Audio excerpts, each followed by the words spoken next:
You literally don't even know how to play chess. And I don't know why you're thinking. I'm thinking because I want to make the decision that's going to make you like me more. That's impossible.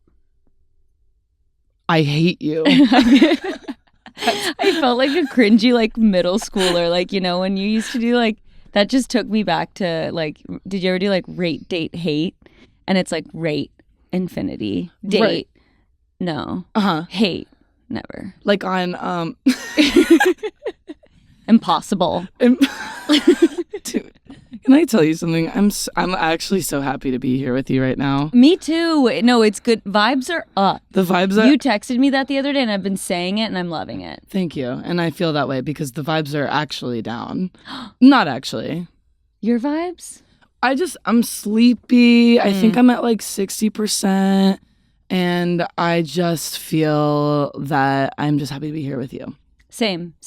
I'm sorry to hear that you're not at 100, but we accept however you are showing up on Spitball. Thank you, and good morning, Los Angeles. And how are you? What percent are you at? And what percent are you? I did do that like back in the day. It would be like for TBH, and then it was always like, to be honest, you're in my math class. Like, you know, when you would like get someone to like your status that was like a weird freak that you've never spoken to. Yeah. Because I don't know about you, but like back when I was like using Facebook, it was just like when it came to friend requests, it was like confirm, accept. I don't care all who down you the are. line. I had like, I don't have the Facebook that I grew up with anymore because I was like, I don't give a shit about any of you, and I don't want you to give a shit about me. Right. But like back in the day, I remember my brother was like, why do you have like 4,000 friends on Facebook? And I was like, you don't, loser. Right. Meanwhile, I'm like friending my crush's like aunt, Nancy. Yeah, I remember there was like a competition for me with like how many people would post on my birthday. I would constantly compare myself to all my friends and be like, well, 16 people wish them and only 5 people wish me, and they're all my family. Literally, it doesn't matter that you were born if you don't have 100 posts on your wall. It was the equivalent of your worth. No, literally. That's actually such an interesting thing that you bring up. I feel like I've been thinking a lot about how much like I literally can't stand social media. Like I'm really like, and unfortunately I feel like I'm choosing this career path where it's like I do have to be like, as much as I wish I could like just delete Instagram and be like a monk up in the mountains or something, it's like I can't because I have to talk about poop on the internet. Right. I saw something that was like, I don't know if people still use Twitter or like X. I guess I do scroll through it sometimes. But I heard this thing on a podcast that was like, if you go to Twitter, everybody's pissed off and upset and angry. And if you go to Instagram, everybody's on vacation. And funny. It's like, yeah, that's absolutely it. But I think that compared to what we used to see Facebook as is perception, right? Like it's still just like what we're choosing to put out there. And us as the users have complete control over what we are making other people see. And that, I think, is always going to be the twisted idea of social media. If you're going in on it, not to be like, here's what's going on in my life and like, you know, dump, as opposed to dump, I'm pooping. Dump, here's me pooping on your timeline. As opposed to the contrast of like putting something up for the sake of the image to be like, okay, now everybody will see that I'm successful. Okay, everybody's going to see that I'm having a great time traveling, you know? I feel like I went through, that's what I mean, where I feel like my relationship with social media is changing because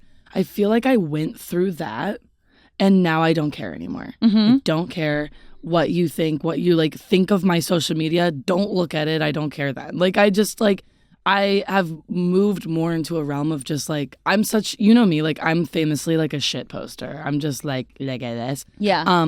But I was going to ask, like when it comes to birthdays, it used to be like back in the day, you'd get a million like happy birthday or however many you got for your birthday on your Facebook wall. You'd be like, that's how important I am to society. Right. Now it's like people will, let me ask you, people post for your birthday, happy birthday, Arasha Lilani, and they post it. Are you reposting their post? This is a controversial topic. I don't know. I guess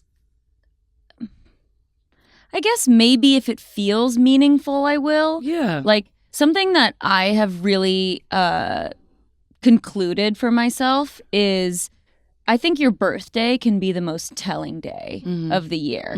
I think you really can tell who your closest friends are, who your real friends are. Of course, everybody forgets a birthday here and there. I'm not saying if somebody forgets to wish you a happy birthday, like they should be like exiled from your life, but more just like, like if you throw a birthday party and you invite like a ton of your friends, obviously if people are out of town or have like work or some other obligation, then that makes sense. But if they are just not prioritizing your birthday party, like that is the one day the entire year that you are like, this is about me. I'm celebrating myself and bringing my closest people together. If you aren't there because you didn't really make much of an effort to be, it tells me that you don't really care too much about our friendship. So in a similar way, I think posting about somebody, like making a post or even like taking the time out to make a story. I know I don't do that for people that I don't actively want to like put our friendship out there like that. Like it's not ever because like, oh, I need to show this friendship or, oh, I need to do this. Otherwise they're going to get mad at me. It'll just be like, oh my gosh, it's this person's birthday. I have a lot of good photos with them. Like, let me publicly post and put this out there. Right. Nice moment to reflect on good times. Yeah. Yeah. And if I see that they have done that, like they've put together some photos with me and them for my birthday, that feels special to me. I would repost that. Okay. You know? Yeah. No, it's so interesting. I don't have a stance on the question I posed, by the way. Like, I don't think there's a right or wrong answer because I think at the end of the day, how you choose to utilize your social media is like up to you. And I think it's like kind of weird that people like put like I remember like in high school, like I remember like one thing about me, I'm going to like my own photo. Why? I like myself. It gives you the option to. Yeah, it gives me an option and I posted the photo. I like it. Yeah. So like I'll be the first like to say, you go girl. Yeah. Like, yeah. You know, I mean, I don't always do that, but like I remember like one time there was a conversation in like high school. Someone like was talking, they were like, you like your own photo? And they were like, yeah. And they were like, that's so weird. Yeah. Or like people being like, oh my God, did you see she double posted today? It's like social media. There are no rules. It's just kind of like weird. Like, I don't know. And then some people think it's weird to like, if you're getting a bunch of people posting pictures of you on your birthday saying happy birthday, some people think that's weird to repost. I think if you feel like it, do it. Right. If you feel it's unnecessary, don't do it. You're so Who right. cares? You're so right. It's so true. Like, do what you want with your social media. And if you are out there judging other people for what they're doing with theirs, it has to come from a place of jealousy or FOMO or just judgment for like just like mindless, careless, stupid judgment. Right. It goes back to what we were saying the other time with Christina too, where it's like if people are posting on their story or they're like posting their like comedy on TikTok and stuff, why be like, oh God, this is so embarrassing they're posting that? They're posting on TikTok, a platform that people are supposed to put posts together. Right. Like that's what it's there for. Right. I always think that's so interesting because it's like we as a society consume so much media and we sit on our phones and go like, I love TikTok. And then you see someone you know like that is pursuing like a career like as a TikToker or whatever. And you're like, they're weird. Embarrassing. Girl, you're watching them. Right. I think, I had something to say. I think too, like we oftentimes forget that it's like we are not in control of like other people's, like if you don't like what someone's doing on their social media, there's a big fat mute button. I love the mute button is my best friend. The mute. And it's like if you don't want to see, like if someone posts a lot and you're like, I don't feel like seeing this person's face 6 times a day, mute them. Yeah. And then, but like you don't have to like reach out or comment like on what they're choosing to do with their social media. Yes. Because you're not in charge of it. Yeah.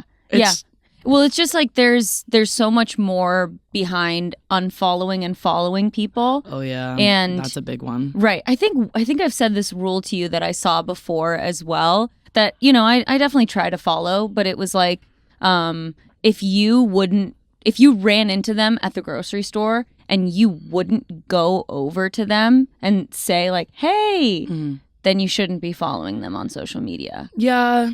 I mean, yeah. I don't know how much I agree with that rule. Again, like it does feel like a good, healthy rule if you can achieve that. Like that's awesome.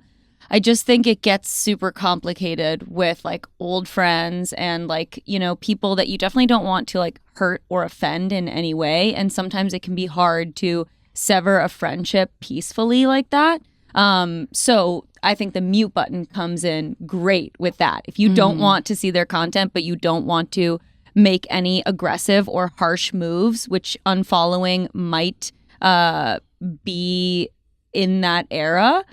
So maybe mute. Maybe just don't tell anybody that you're not seeing their content. I know. We talked about this with Kristen a long time ago in season 1. But like, yeah, because like unfollowing someone, like, it's so silly. Like this whole conversation is just kind of like, what? Like it is a big deal. It doesn't have to be, but like it is. But like I also am privy to an unfollow but I will unfollow when it's like, okay, you know, I don't know how to like describe this in a way that doesn't feel directly like pointed at anyone in particular, but it's kind of just like, if I know that like my time with someone is done and our chapter is closed, we don't need to be looking at each other's life anymore. Like exes and stuff, you know what I mean? Like, yeah. I don't have any reason to continue to follow my exes because at the end of the day, I wish them all well. But that was, you know, relationships that we chose to close. And I can still root for you while not having to watch you. What did they say? It's like, I want you to eat. I just don't want to sit at your table. Ooh. And I think like it's hard to heal from what hurt you when it's constantly placed in front of you. And then there's situations like, I don't know, I've dated people who like didn't want to effectively communicate a situation and just wanted to like be weird and avoidant of it, but continued to like watch my Instagram story like religiously without like communicating with me. And I'm like, you don't get to just like watch my life, right? And not ever and be normal. Yeah. You know, I agree. I think I always give the advice to people as well, like when you go through a breakup in particular, like that's one of the extreme examples where it's like whoever needs to hear this, like mute them. Yeah. Mute your ex, because immediately after breaking that habit of communicating with this other person, being with this partner for a long time and them no longer being that, you need to separate yourself from them and completely. That means not seeing their photo, not like watching videos of them or like seeing what they're up to, not trying to like figure out like what's going on in their life. Yeah. Because it's just, I feel so strongly that like you need to like subconsciously show your body that you can exist without this person. I like that. Like they need to not be in your ether at all. And then you will see the sun goes up and the sun goes down and you are still okay. Yeah, I feel like I've become this reminds me of like, remember earlier how I like said like everything was freak weird right now kind of a little bit and the vibes were kind of weird? Yeah. I feel like something I've been dealing with a lot is I feel like that I've become very cognizant of my natural instinct to like write stories in my head, but it's like I'm very cognizant of it. So it's like I'll try to piece together like, why did this happen? Oh, it must be because of this. And then I like my human instinct is like to take myself on like a tangent thinking I'm figuring something out and I'm getting to the bottom of it when it's like that's not at all the situation. You're making shit up in your head. Sure. And so it's like, I know so many people who break up with their like partners and continue to follow them and start doing that where it's like, you might have just spent years with this person and now you've broken up and now you're writing stories in your head just based off the fact that they like posted like a picture of their coffee on their story and you're writing narratives that aren't true. And that's so hurtful. Like I had something happen this week where I got my feelings hurt about something. And I was like, well, this is probably why that happened. And then I was like, well, I literally don't know that. Like, why would I tell myself? Why would I hurt my feelings further by providing evidence to myself that I've just made up? Totally. This is kind of reminding me of what we were talking about yesterday, where it's like, it is a freeing feeling to take that control off of your shoulders. Like things are happening around us, things are in motion. And yes, our actions set those things in motion, but a lot of the times some other stuff is going on that has nothing to do with us. And most times, like literally times. 95%. Right. And that way you aren't like blaming yourself or you aren't actually tying these pieces together when that actually isn't the truth.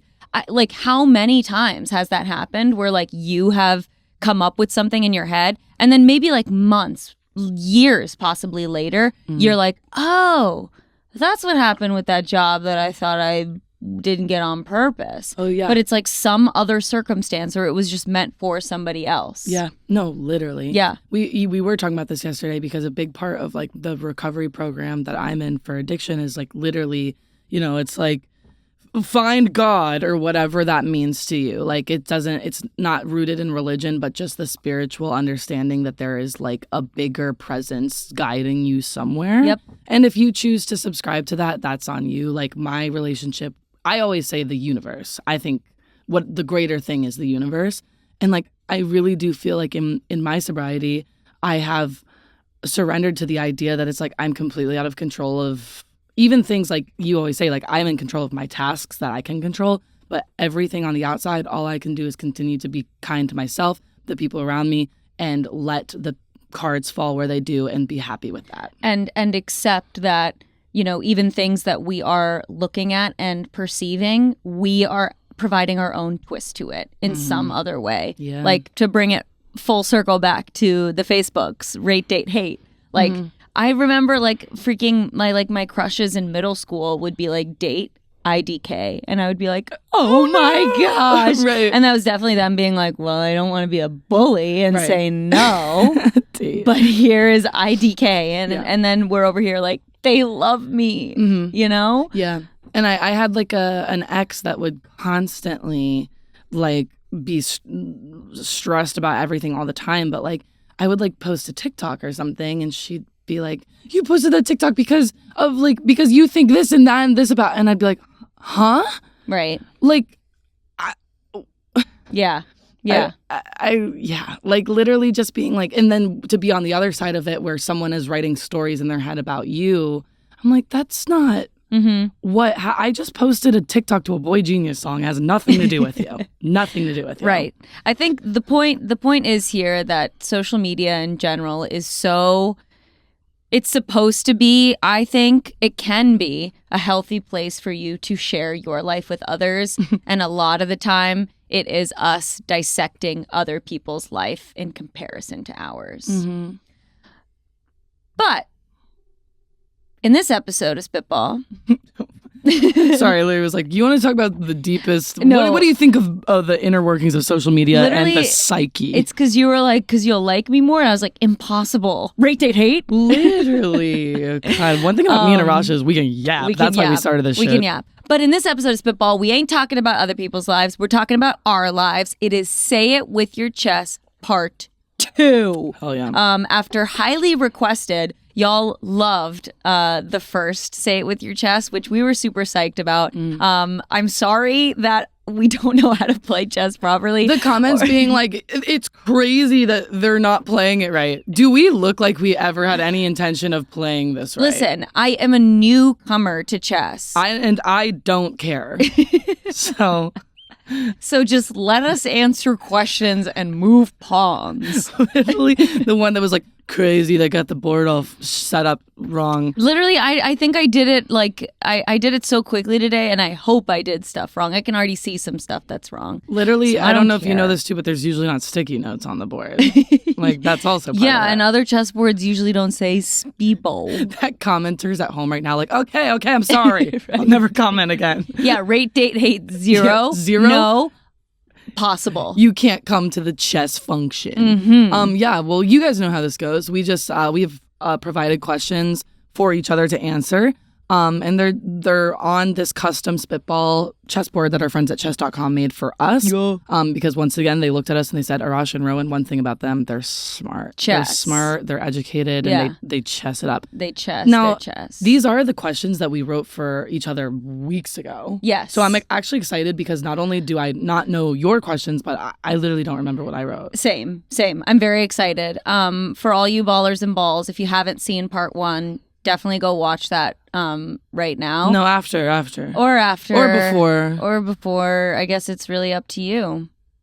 Want to go first? I want you to go first. No, I feel like I always go first. But I like when you go first. You're my lady. You're my lady friend. Okay. You're my spitball lady. Okay, I'm gonna go. I'm gonna go break. I'm gonna go break my hip. The squeak of the mic was awesome. All right, I'm gonna go. Okay, and just to, I think I'm completely out of my shot. And just to make a statement, I'm gonna make the completely wrong and illegal move in chess of this. Holy shit. Yeah, they're going to be pissed about that. Yeah, one. he's going to, the commentator's like, oh, she did not just put the rook on the square. Ooh, okay, this is good. This is deep. We're getting deep right away. Oh, I wrote that? Do you feel forgiveness is always deserved? Me writing it probably the morning of the last thing and being like, because I don't. Right, because I hate you, Arasha. Yeah. Here you go, read my question. Yeah. That's a good question. That is a great question. Okay, here is my take on forgiveness. Let's start here. I believe forgiveness is more about yourself than the other person. Totally.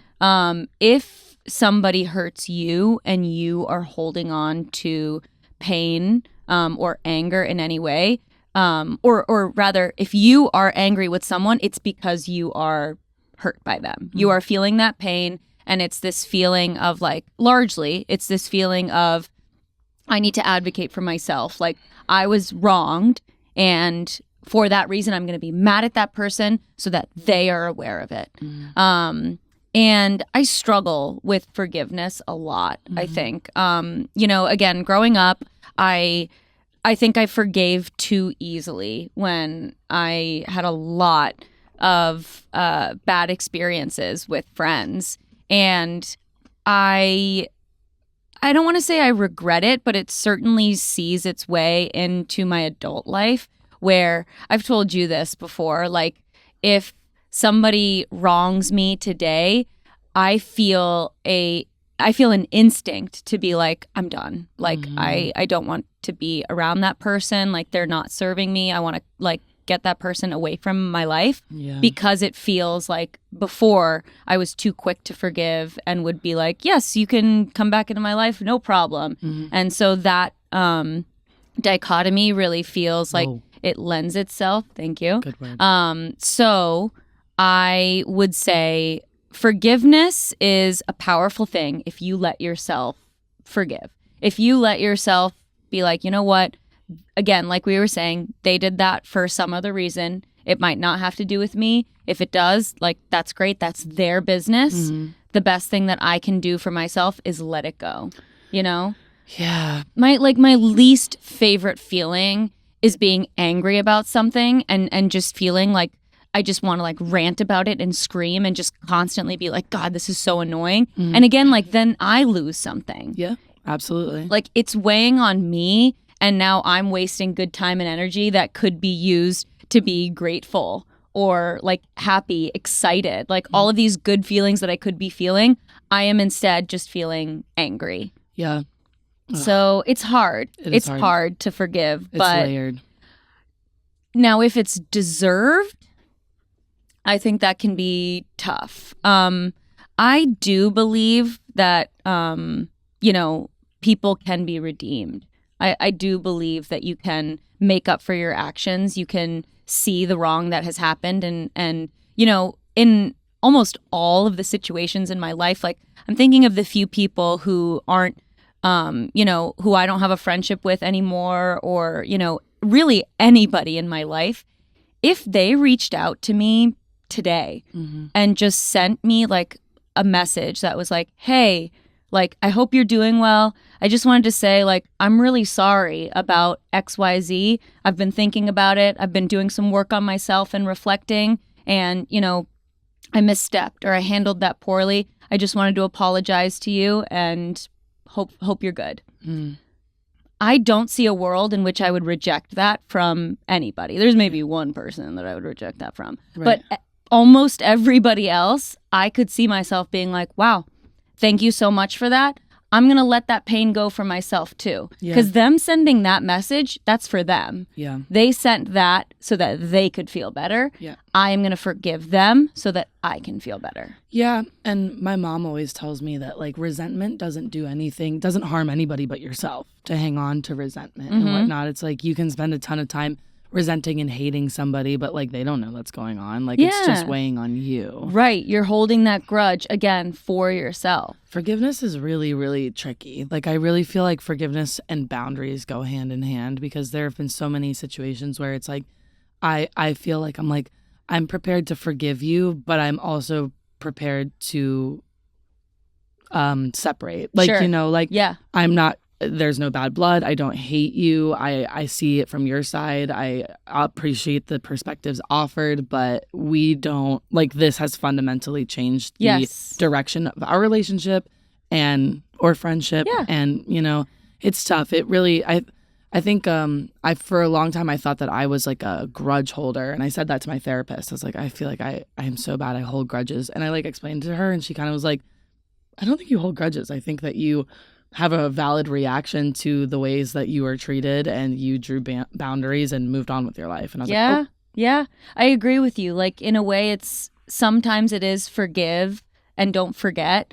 You know, it is like, okay, like we're moving on, but also it's a different time and we don't need to be so connected or attached to each other in our lives. No bad blood, but we don't need to continue to form any more interactions and stuff like that. Yeah. I do also want to make space for, you know, the unredeemable. There are definitely times in which forgiveness is not warranted, and that's when somebody actually really crosses the line. Like if there is a true boundary that has been crossed and somebody is never allowed back into your life, like that, I think it usually comes after like they've been given chance after chance, or again, just one really big royal screw up. Then I think it also is well within your right to be like, I'm at peace with never seeing you again. Absolutely. And just being solid in that ground. Yeah. And I'm thankful for the times that like I've been forgiven for things, right? Because it's like I can think of it on the other side, and I'm not perfect. I've definitely messed up and made errors, and I'm thankful for like the friends that have forgiven me for certain things. Yeah. And so that's why I don't want to like be like, no, it's never possible to forgive. But you're right. It's like, I think like sometimes people like put this pressure on this idea that it's like we have to forgive those who like, you know, trespass us or whatever. And it's like, no, I don't. If you literally up, I don't have to forgive you. Yeah. Like I don't have to do that. You know your situation more than anybody else. Yeah. You know how somebody made you feel. You don't forget that.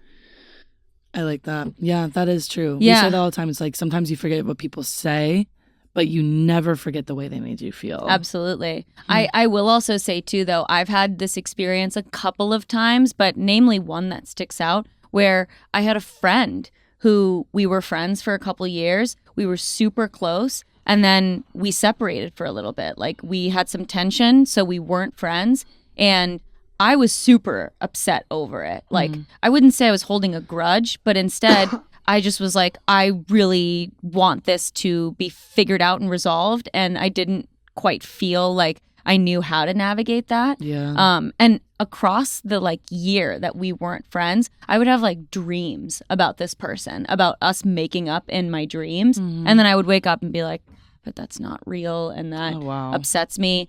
And then a year after, we made up. I texted them and was like, you know, like they had like a change going on in their lives. So I reached out, and then we ended up on the phone, and we ended up talking for hours. Yeah. And just like fully were like, I'm sorry that this happened. And they were like, I'm sorry that this happened.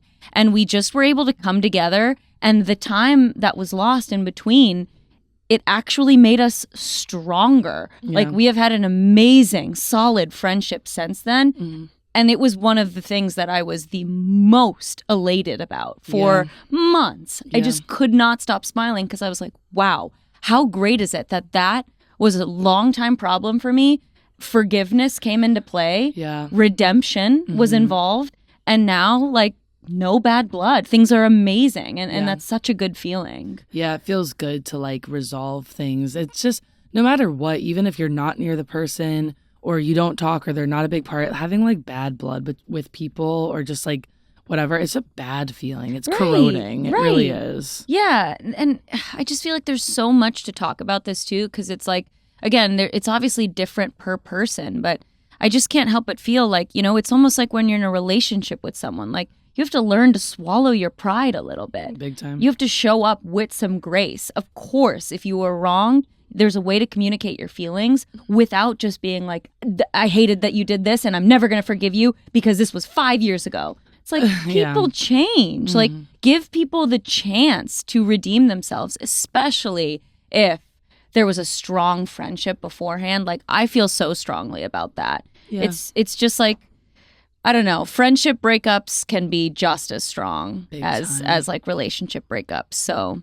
I feel pretty passionate about that. But if there's a relationship or friendship in your life that you're like wanting to forgive them, you're wanting to reach out and you're just not sure how to do it, I have to say, like, go for it. Just call them. Just reach out. And if it's not received well, you tried. Yeah, it's for you. Wow, this is a great, well thought out answer, my friend. Thank you. Well, you went rook vibe, so maybe I'll go rook vibe. That one's not the rook, I think. I don't know what that one is called. Okay. I think this one's the rook on the end, but whatever. Just make an illegal move. Literally whatever.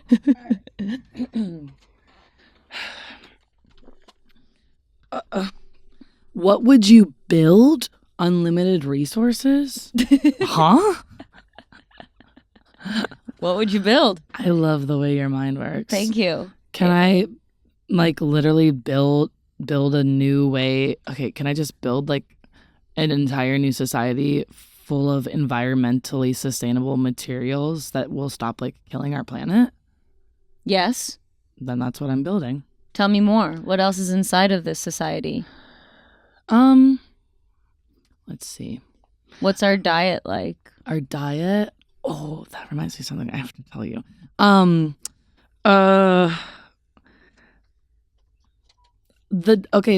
Whatever, me sounding so like on my soapbox right now, but our diet is like whatever we're eating already, except minus all the things that they put in our food that like are horrible for us and poison us constantly. Processed stuff? Yeah. So it's what does that mean? Literally, I don't know. What is processed stuff, actually? They took time to like really sit and think about it. Right. They sat there and they were like, this is food. Okay, we processed this food. They were like, I've processed it. This is definitely food. Yeah. So then that's good. So we should eat processed food because they thought extra about it. I think I would like make a city full of environmentally sustainable materials that will stop killing our planet, and our food would be very healthy, and all the cities would be very walkable because walkable cities are awesome. No traffic. And yes.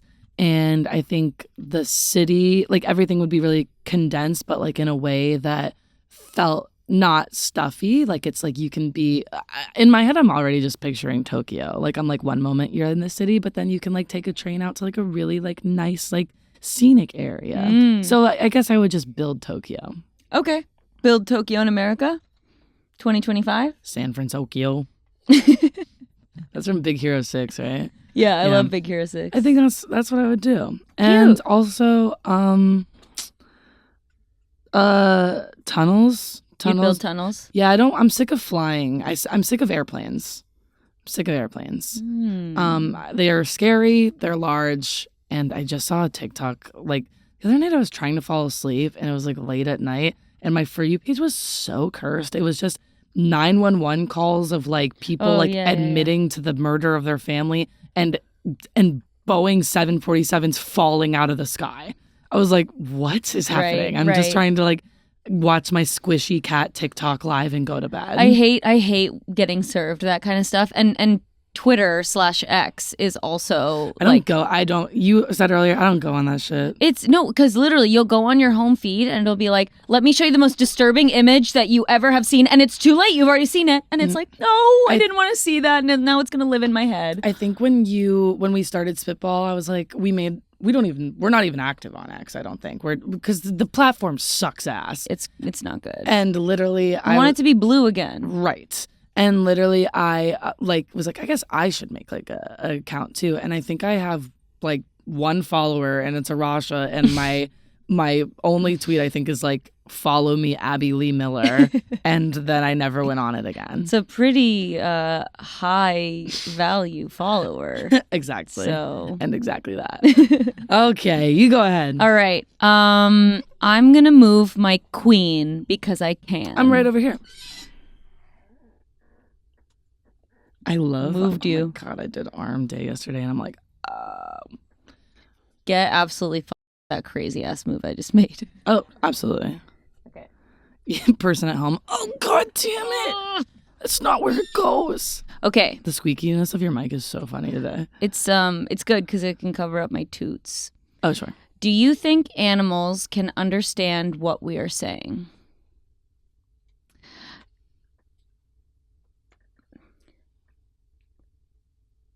No. Really? I think sometimes, like, there are dogs that for sure can be trained to, like, understand language. Especially, like, you've seen those TikToks with, like, the soundboard and the dogs just, like, know what button to press. I feel so bad for that dog. Right. Bunny. That's just dogs kind of learning what each of those mean, I guess. Uh-huh. But I don't think they can understand what's going on. I think it would be cool if we could, but they don't know what's happening. Uh-huh. They don't really know. Mm-hmm. Maybe like the vibes, like I think especially when you like move from one place to another and you take your pet with you, I think they are able to be like, this is a change in environment. Uh-huh. But in their head, they're not like, because we signed a lease. Right. No, exactly. Exactly. Can I tell you right? They're like, wow, upgrade. They're like, 2 bedrooms. Yeah. Or you like move in with your partner and now there's suddenly another person. They're like, they're hitting it off. They're big step. They're going to get married. Can I tell you my theory? Please. I think animals understand tone. Yes. So it's like, I don't know that they necessarily always, but like there's going to be people in the comments that are like, actually, my dog knows the word lasagna. He says it every Wednesday. I don't know. Yeah. But I feel like they understand tone because we talk to our animals in such a specific way that it's like, you want to go for a walk? So like they hear that and they're like, oh, that. As opposed to like, you want to take a bath? And then they kind of like could creep away a little bit. They can pick up on that for sure. Yeah. I mean, it is. It's tough because I feel like animals do know like bath and vet or whatever. Yeah. Right? Well, by animals, again, I think it's just dogs. Yeah. Really. Because like, I feel like I've said the nicest things to cats and they won't come near me. No, exactly. They don't know what's going on. And I'm showering them with love. I am like, you are so pretty. Please come sit in my lap. That's what I say to my girlfriend. I just went to see a stand-up show and it was this really funny guy and he was talking about how like the difference in animals and whatnot. And he was like, dog owners have it easy, right? Because you're taking your dog out all the time. So if you put your dog in the car, it's like not to go to the vet. Your dog's just like, oh, we're just in the car, like going anywhere. And then like they're like stoked about it the whole time. And then when you pull up to the vet, they're like, oh man, I didn't know this is where we're going. You got me. Whereas he was like, but then cat owners, you're just like, hey, get in the bag. Right. Can you just get in the bag, please? Like cats yeah. don't leave. They don't get in the car. So it's like when you take them, they're like, what the hell? No, exactly. It's very funny. Your turn. Oh. Which one did you do? Oh, I did my queen. You're just going to move it out of the way. You're not even just going to put it on another piece. You're just like, excuse me. I'm so right. Oh, my bad. Across the board. I'm literally so brain dead. I told Arasha when we got here, I got home from my job at 2 a.m. last night. I was like, yeah. Okay. 2 a.m. is crazy hour. This is silly. Did you have an imaginary friend? So this is silly. So I have to preface by once again disclaiming something that I think I've said on this show many times, was that I was just a huge, like, gargantuan loser when I was a kid. Like, literally the biggest loser alive. Just, like, bad. We should have been friends. We would have been, like, so We would have been actually such cool friends. We would have been friends. And that's the truth. Like, people would have, like, thrown shit at us, but we would have been like, you okay? In elementary school, we would have been great friends. And then, like, in high school, I would have done drugs. Damn. I will say a big a proponent of why I was a big loser was because I moved a lot. Again, I've said this on the show. So like I literally, by the time I was in like first grade, I was like, well, why the hell would I try to make friends? I'm just going to be up and out of here in 30 minutes anyways. So like I'll just make myself seem interesting enough, which of course was not interesting at all.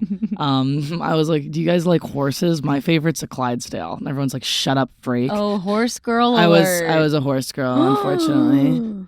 But like a performative horse girl. Like I wasn't like, I didn't have the money. I mean, well, not that people who I rode horses briefly, like when I was really young, but I thought they were cool. Anyways, What's the question?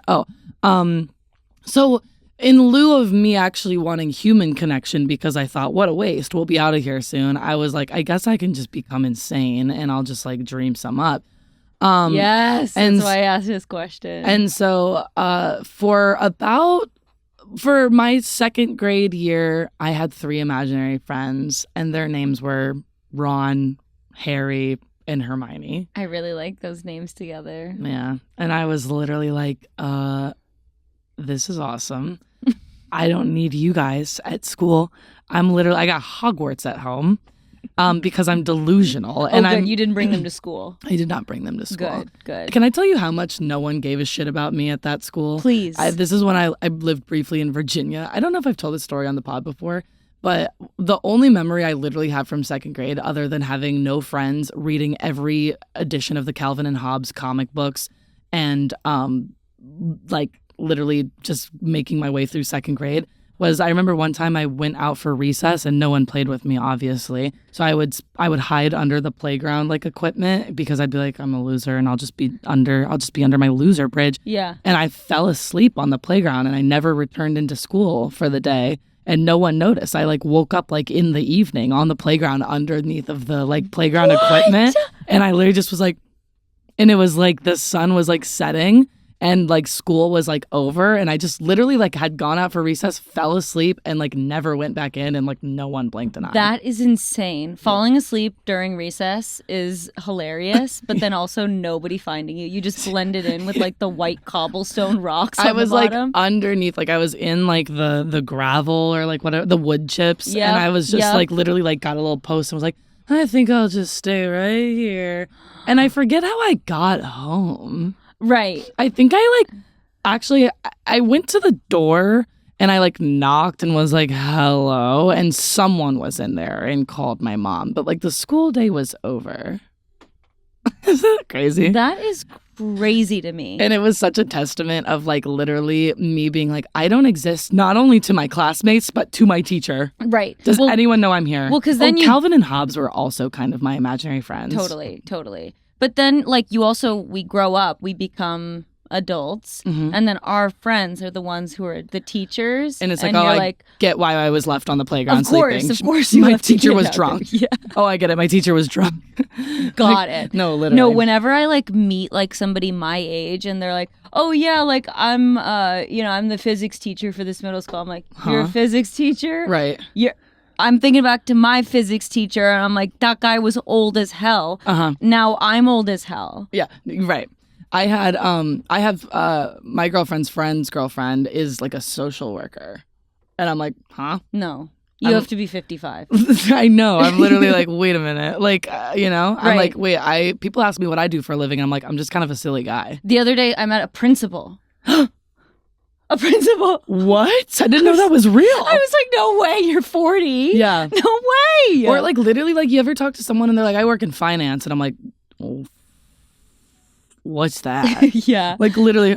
Yeah, must be nice to be around money. So it makes sense why I was left on the playground, because my teacher was literally probably drunk and literally just forgot about me. Your imaginary friends were just napping with you though. You weren't alone. Sometimes I remember I would set the table for Ron, Hermione, and Harry, and my family was oh, wait, okay. Did I tell you this story before? This just reminded me of it, because it's not an imaginary friend, but you talking about your family, talking to you about your imaginary friends. Did I tell you that time? Oh God. When I think I was in second grade, and there was this one girl who like she was the juicy couture girl, head to toe, like juicy sweatsuit the entire time. Okay. So she was that bitch. She was that bitch. And she had a birthday party, and I remember showing up to that birthday party, and I brought my dad because you know, as you do, he's a juicy daddy. Oh my god! Literally cut that out. I don't know why the fuck I said that. It's like trying to get to like he's a juicy couture dad, and then everything went wrong. Cut that. Huh?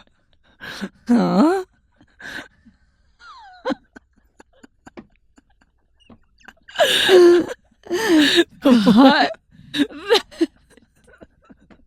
The way you literally just were like, wait, like you like the words went out and you went, oh, and I was like,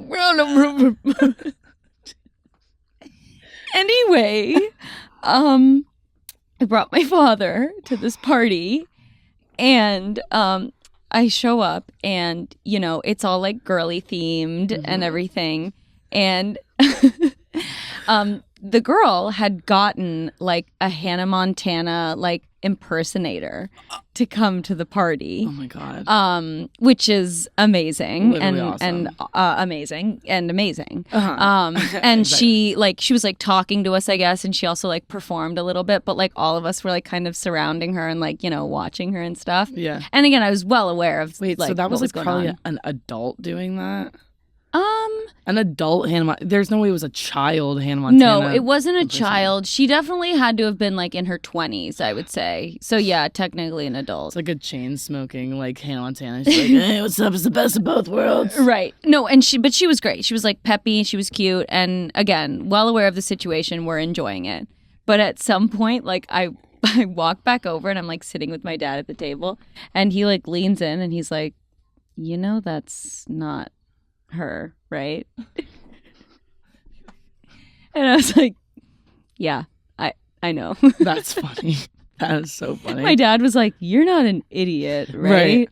Or maybe he like one of the parents like said to him, like he's like, wow, I can't believe they swung this. And then the other parent went, you know, that's not actually Hannah Montana, right? And then your dad was like, I got to make sure that I don't feel stupid. So I'm going to tell my kid, hey, Arasha, dumbass, that's not really Hannah Montana. You'd be stupid to think that. And you're like, twist. You're like, I know. And he's like, okay, I'm just making sure you know. No, that is 100% what happened. My dad was standing in the corner like, wow. I can't believe they swung this. From the TV. From the Disney Channel. Right. And then he was like, hey, don't worry, that's not her. I'm like, yeah, duh. He has like one tear going down. He's like, it's not her, so don't get excited. Tears of blood. Just like, it's not her. Not her, Arasha. And you're like, I know We're not getting her for your party, just so you know. Yeah, I know, Dad. Yeah. This did make me think of, real quick, sorry, I'll be quick with this. Yeah. About the imaginary friend question. I didn't know this. This is one of those things. Do you ever find out lore about yourself that you didn't know, like way later in life? Potentially. Like lore from when we were kids. Right. Yes. So like maybe when I was like in early college, I was like somewhere with my mom and my brother, and I said something like, oh yeah, I've been there before. And my brother was like, what, with your grandma? And like looked at like my mom, and they both were just kind of like, and I was like, okay, I want to laugh too. I don't get it. And they were like, you know, your grandma.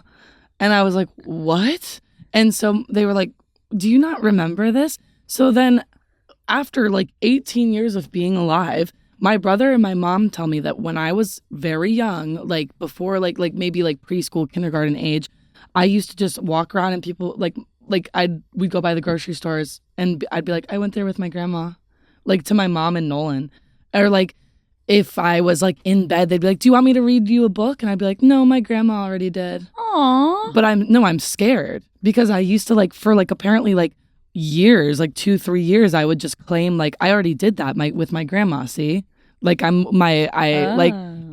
it's kind of spooky. Like they'd be like, oh, do you want to go see a movie? I'd be like, no, thanks. I went with my grandma. And so like they like told me, and I was like, what? And they were like, you don't remember that at all? Like you said like you and your grandma went everywhere together.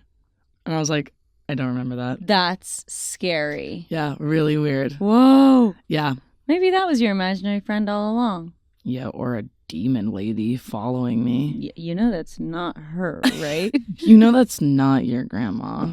Literally, it's my favorite story to tell because my dad was like, "Hey, idiot, come over here." It's literally not even Hannah Montana. Her, and I was like, "I know, Dad. I know that." But and then actually, I turned around. And I'm like, "Yeah." Okay, your turn. Yes. Your turn. My turn. I'm afraid that I'm drinking coffee. If my tongue's brown, sorry. Okay, here we go. Huh. This is crazy. Did we write the same thing? What would be your plan of action in a zombie apocalypse? Whoa. Okay, we need to tell everybody why this is crazy. Wait, that was nuts. You guys, we had a VIP in the building this morning. The VIP of all VIPs. The VIP. And his name is Mordecai. Shout out Mordecai. Sick name. Sick Absolutely dude. Stellar. And he was telling us that we needed to have a question about zombies. And we were like, yeah, of course. We'll do what's your plan of action if you were in a zombie apocalypse? Mm-hmm. And Mordecai, for a little bit more context, also, are you out there watching? If so, hi. He is one of our Say hi. Oh, we heard him say hi. He's one of our very best Spitball producers. He is 3 years old, and he is awesome and the cutest person Truly, alive. Overwhelmed with how freaking cute he is. So we were hanging out with him this morning. We showed up to the studio, and he literally goes, "Hi, guys. How's your show Spitball going?" And me and Arasha went, "What the?" And then he comes in and climbs on one of these couches, and he's like, "So when are we getting started?" Literally, new producer Mordecai, you are hired. New producer, new talent. Absolutely. Right. Very good. But Mordecai loves zombies, which is very cool. Yes. And so that question was actually, we were pondering this morning about a Mordecai-esque question because he loves zombies. And apparently I already wrote that weeks ago. So yes. What would your plan of action be in a zombie apocalypse? I feel like I work best in a team. So I would find my circle of people and be like, we are sticking together. I don't know why I'm thinking the best, I feel like it would be the most strategic to build some sort of society or internal community that we can, making some kind of home base. And just being okay, this is where we all exist. Mm-hmm. This is enough space for all of us. We just put down this infrastructure and it's this is where we will stand. It doesn't matter what's going on the outside. Like The Last of Us. I think watch? So. Some of it. Okay. But I think that's what makes the most sense. I feel continually being on the move, I think wouldn't be the best thing because I also feel I wouldn't be able to sleep at night. I would be what if I wake up and there's a zombie standing over me? So you would want to survive? Yeah, okay. Definitely. I would be out for survival, but I need my people with me. So fair. Yeah. What would you do if it was just you? What is that, I Am Legend? If you're the only human left, what are you doing? Is that how the movie goes? I don't know. That's scary. But I guess I would try to build a life. I'd try to make some sort of routine for myself. It feels scary to do it in solidarity, but I think that is, it feels wrong to think I would just sacrifice myself because everybody else is gone. I would be no, I'm still here for a reason. Let me see what I can continue to maybe learn, use kind of what is around me in the smartest way. It's different, right? Because it's not like I can't necessarily make noise. I guess I want to stay silent and not be seen. But I guess overall, it's kind of just that doesn't matter if I have the weaponry to defend myself. Okay. I have this theory that maybe what if it's cool to be a zombie and we have this all wrong? Right. They're trying to tell us and we're just not understanding. I wrote a sketch about this that I'll tell you about later. And unfortunately, I don't want to tell it on the show because I actually think it's really good. And I don't want you guys to take my idea. Well, we can just make it. But yeah, what if that's we're missing out on the lore of zombies and it's when you get bit, it's you actually are awesome. You feel great. You feel great. You're awesome. And maybe like humans only perceive zombies as like, but maybe they're actually just like, then they go home and they're like, honey, I'm home and I'm a zombie. Yeah, it could be. We don't know what we don't know. Do you find zombies scary? I think they're a little scary, yeah. Definitely like the visual of like all of them kind of coming at you at once is definitely frightening. But at least they don't have speed on us, right? At least they don't have Spitball. Right. But they're slow. Sometimes they're fast, I feel. Are they? Well, I guess like flying zombies are a thing. I used to play this game called Left 4 Dead. It was a zombie game I used to play with my brother, a video game. And like literally I remember that was like the first time I remember like staying up scared at night because the game really scared me. Yeah. Do you think an apocalypse would ever happen? A zombie one or just like a general one? A zombie one. And I want to know what Mordecai thinks too. So Mordecai, if you think that there's going to be a zombie apocalypse, just shout yes. Okay, I think we're in the clear. He doesn't think so. He doesn't think so. That means it's not going to happen. Yeah, you know that's not real, right? Saying that about a Hannah Montana impersonator from a dad. You know, which is also like, by the way, also like I was in first grade. Right, what's the harm with letting me think that it's her? Right. Taking your kid to Disney World and introducing them to Cinderella and like being like, and before all of your wildest dreams come true, just know like that's not the real Cinderella. I'm like hugging Mickey and Minnie and crying, and he like pulls me to the side. You know, that's just a costume, right? Yeah, literally. Huh? That is so funny. You know, it's not real. Don't even get your hopes up. Right. And she's also not going to sing Best of Both Worlds. I'm opening like presents under the Christmas tree, and he's like, you know. We have a producer watching the show. Oh, right. Right. You can finish that little bit on your own. We have a 3-year-old producer watching the show on the outside right now. So there you go. And good call on that. Thank you. Okay. Apocalypse. You think it'll happen? Oh, I don't know. Same.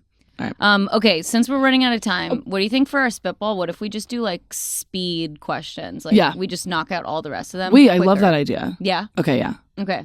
Each question gets like a minute. Okay, I'm going to actually try to make a good move here. Here we go. Take that, chess.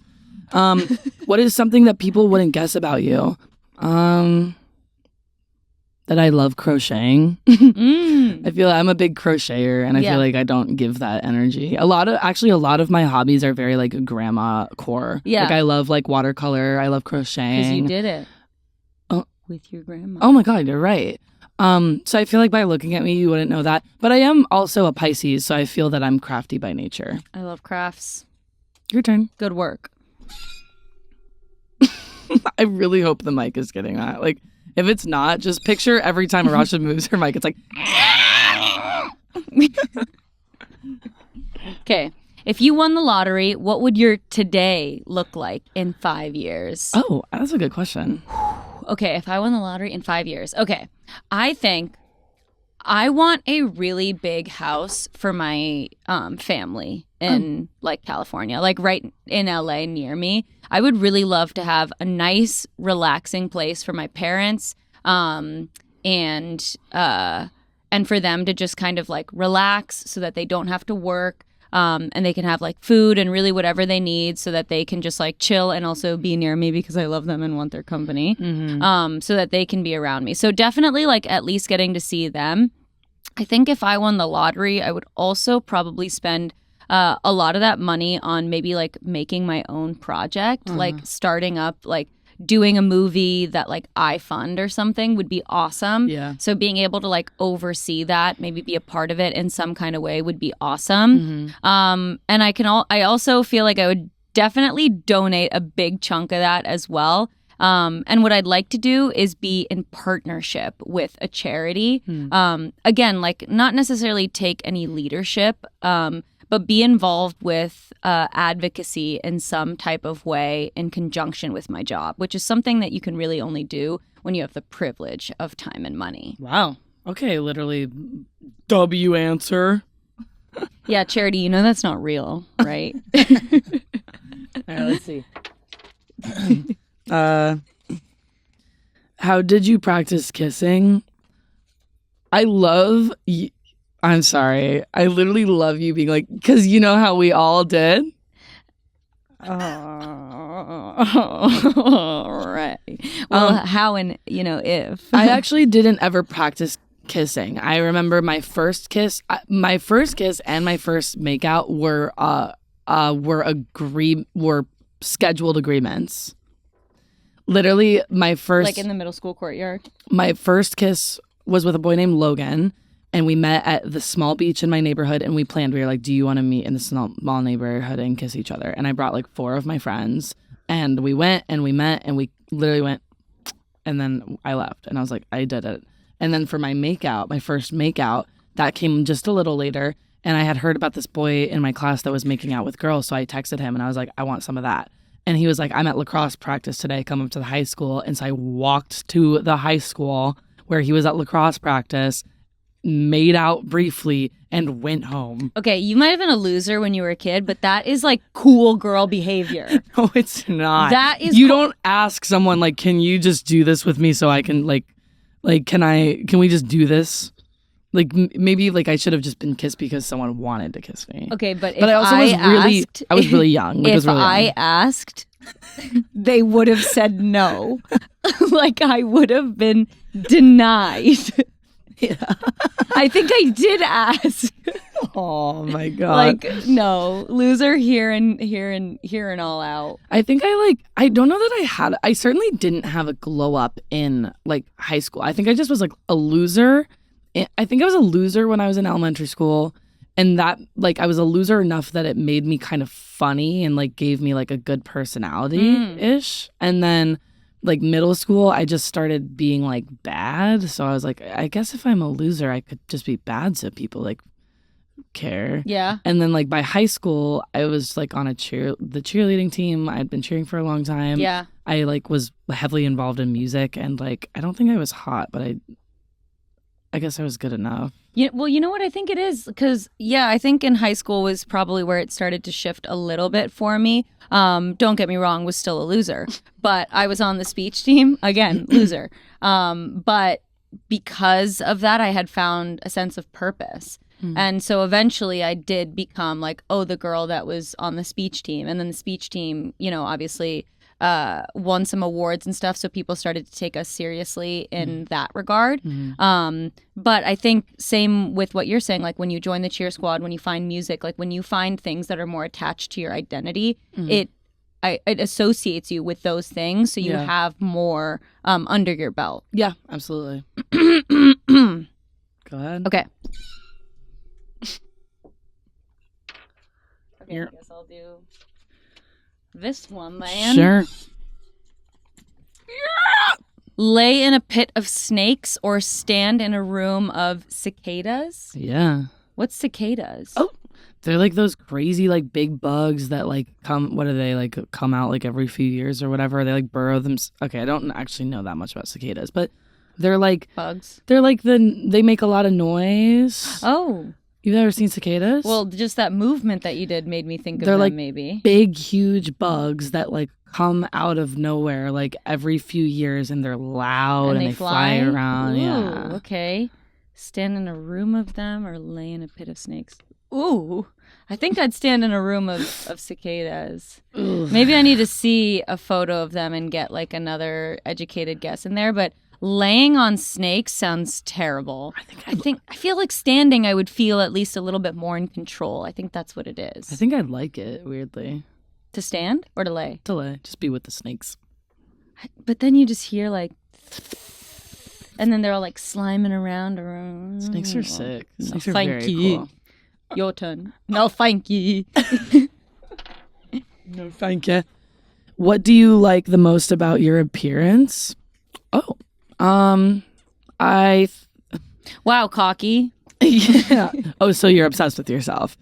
I actually have like and this is like actually a big thing for me to say, because I'm like, I actually have a lot of stuff that I like about myself, which is crazy because I spent pretty much 25 years of my life hating myself. No, that's crazy to say. That is crazy that you like yourself. I feel like I spent so much time in my life obsessing about how I looked and how my hair was and dyeing my hair and cutting my hair and growing it and changing my face and doing my makeup different and trying to find my style and losing weight and gaining weight and exercise. Like, and now I'm just like I feel my most authentic right now. And I'm literally just like, I feel very much at peace with, I'm like, this is how I look and I'm okay with it because I don't need to make any changes. I only have to focus on being the healthiest version of myself. Just being. So I feel pretty good. I would say about my appearance, I really like, I have like dimples and like smile lines that I kind of like. Cutie. And I also do feel that I have nice long lashes and good full eyebrows. And that you do. Thank you. You gorgeous self. So I guess I'm just the most beautiful person alive. And so humble. And I also, and yeah. Love it. Up next. All right. Oh. I see you only have one left over there, so let's make this the last one. Sure. Would you rather lose all your memories or never be able to make new ones? Whoa. Lose all my memories. Oh. Yeah. Yeah, I mean, I do love, of course, going back and being nostalgic. Like, those are all great. But at the same time, I think being able to learn new memories, like, life only gets better. You got to be able to take on the new milestones. And if that means letting go of the past entirely and not remembering, tragic, but maybe I can go around it and just look in my scrapbook. I guess that could work. And be like, I don't remember that, but it looks nice. It's me and Hannah Montana. Yeah. Is that where we end it? I think you have one more. Oh, okay. You got one more. Make sure you finish that one. What is one wish you would make right this second? Ooh. I really hate to do this, but like I would wish for like so much money.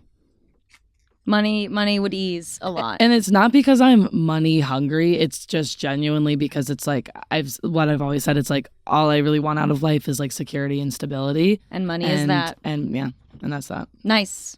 And that's honest. Actually, oh my God, now I want to change it. That was like so self-indulgent. Okay, I'm changing my wish. Okay, you can be honest. My wish is that the people, well, now this seems inauthentic, but that was just like, okay, so now you know like my jump answer, but if I thought about it for 4 seconds longer, I'd wish that my family has long, prosperous, healthy lives and none of my loved ones ever fall sick. But now that doesn't matter because they're like, yeah, okay, greedy.